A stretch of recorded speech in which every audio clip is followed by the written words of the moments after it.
अस्सलाम वालेकुम नाज़रीन, आप देख रहे हैं JGPK न्यूज़ HD और मैं हूं आपकी होस्ट सुंबल ज़िया। शामिल करते हैं आज की अहम खबर शामिल करते हैं दीपालपुर से। Mian Hasan deputy bureau chief Pakistan से वज़ीर आला पंजाब मरियम नवाज शरीफ ने दीपालपुर में सैलाब बहाली प्रोग्राम 2025 का इफ्तिताह करते हुए मुतासरीन में 50,000 रुपये कैश और ATM कार्ड तकसीम किए।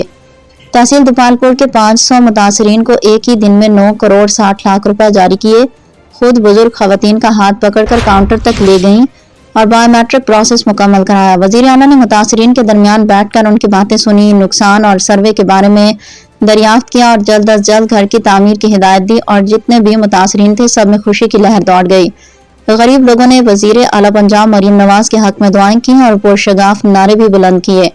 वज़ीर आला पंजाब मरियम नवाज का कहना था कि गरीब को हक उसकी दहलीज पे मिलेगा। Report Mian Hasan deputy bureau chief Pakistan. News studio से अब तक के लिए इतना ही। मज़ीद खबरों और अपडेट्स के लिए देखते रहें JGPK न्यूज़ HD। अल्लाह निगहबान।